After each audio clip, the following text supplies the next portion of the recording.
Olá meus amigos, sejam bem-vindos a este canal. Meu nome é Carlos Zanino e o tema que eu tenho para vocês hoje é campanha nas igrejas evangélicas.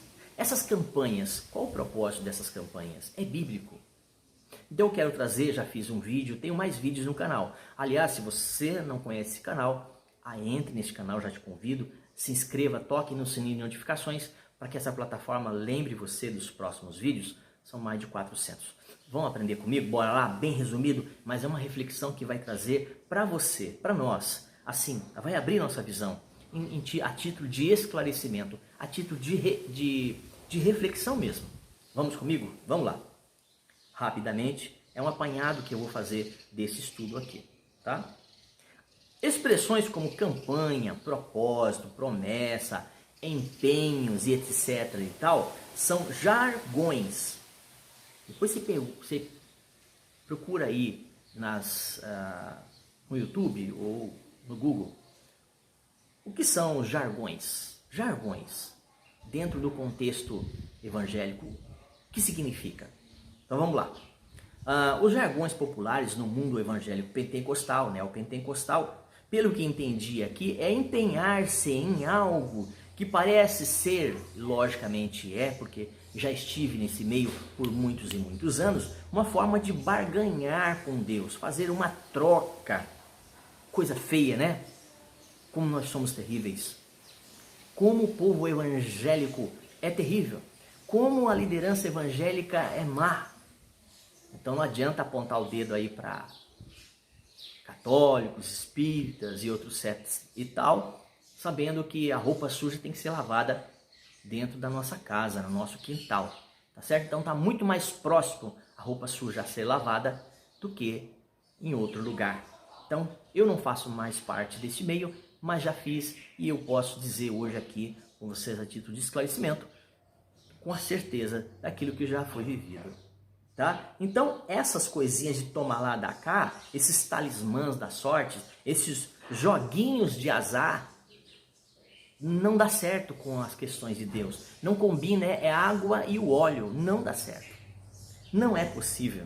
Está entendendo? O reino de Deus é o oposto do que se vê hoje nesse meio gospel, evangélico, cristão. Não bíblico, mas da cristandade. Tá? Talvez você alegue que a Bíblia tem alguns exemplos, dê alguns passos para isso, mas eu não vi nada referente a isso. Se você encontrar alguma coisa referente a essas tais campanhas feitas nas igrejas, essas intermináveis campanhas, se você encontrar alguma coisa aí, deixa no rodapé, deixa nos comentários, tá bom? Porque eu não vejo aqui, nada para que se faça alguma coisa, tá certo? Logo nós vamos perceber que esse tais propósito não tem nada a ver com Deus, não tem sintonia com Deus, e pelo jeito desta coisa é para agariar, é para fidelizar o público, é para atrair para si os gulosos, aquelas pessoas que têm um desejo de querer mais, de querer coisas de Deus e não querer Deus, mas aquilo que Deus tem para oferecer, aquilo que Deus tem para dar. Isso aconteceu na época de Jesus. Isso acontece e vai continuar acontecendo.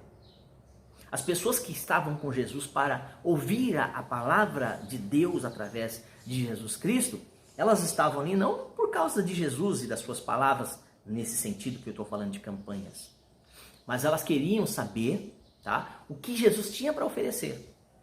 Só o que tinha para oferecer a elas. Elas não estavam interessadas no reino dos céus. Hoje acontece conosco, é do mesmo jeito, nós somos nós somos maus. Sempre foi. O ser humano sempre foi mau.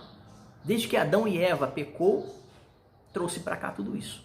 Jesus Cristo veio há 2000 anos atrás para quebrar isso, para desfazer esse mal. Mas o ser humano continua ainda vivendo nesse corpo e, portanto, o homem vive uma dualidade, né?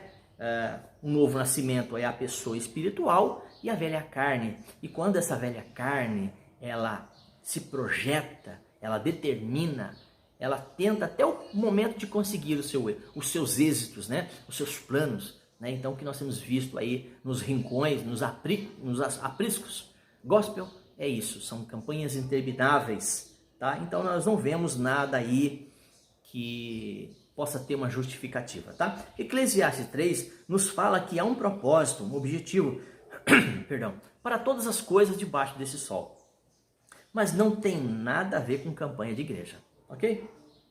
Jeremias fala algumas coisas sobre propósito, seu desejo do coração, mas nessa condição com relação ao judeu, e não tem nada a ver com o gentio, e tais coisas não eram propostas de campanhas dentro desses rincões.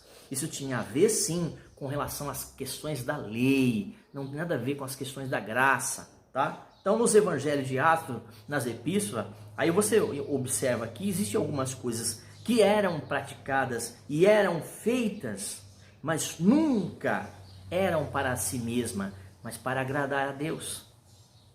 Você pode observar que a igreja do Senhor Jesus, a igreja gentílica, digamos assim, ela começou em Atos 2 em diante. E lembrando que as pessoas estavam acostumadas ainda com a lei, estavam acostumados com os templos, o grande último templo que foi destruído, 70 DC, tá certo? As pessoas estavam acostumadas com essas casernas. Então, e Jesus veio com outra proposta: não, vocês agora são livres, vocês não precisam mais dessas coisas. Assim como nós vemos os neopentecostais e os pentecostais, que pegam muito do judaísmo, muito da lei antiga, sem observar a nova lei, que não precisa mais nada disso que nós temos visto e ouvido nos rincões gospel evangélico, tá bom? Então vamos lá, um pouco mais adiante. Então, as pessoas querem agradar a Deus trazendo esses votos, essas promessas, que nada mais é do que as barganhas feitas do tipo: se o Senhor fez isso, eu prometo fazer aquilo. Ou vou fazer isso e deixar o Senhor constrangido a atender os meus caprichos. Ou, como os pregadores estelionatários dizem, que prometem quanto mais dinheiro você der, mais Deus vai abençoar. Como se Deus fosse aí a mina, o dono, né, no sentido da prata e do ouro, no sentido de satisfazer o desejo do homem. Não. A Bíblia diz que minha é a prata, meu é o ouro, disse o Senhor dos Exércitos. Ageu 2:8. Minha é a prata, meu é o ouro. De quem que é o meu ouro e minha é a prata? É dele. Então não é assim, não é nosso, não é seu. Então tais campanhas não tem lógica, não tem base, tá certo? Talvez você retruque dizendo que você pode de repente achar alguma coisa aí. Se você achar alguma coisa aí na sua Bíblia, deixa nos comentários, no rodapé. Tá? Vamos um pouquinho mais adiante aqui para a gente ver o que Deus quer de nós. Eu vou dar um pulo mais adiante, que era só a título de esclarecimento, tá? Então, se você um dia creu em Jesus, Salvador, confessou na sua vida, eu não consigo imaginar propósito maior. Eu não consigo imaginar o resto aqui, é só experiência.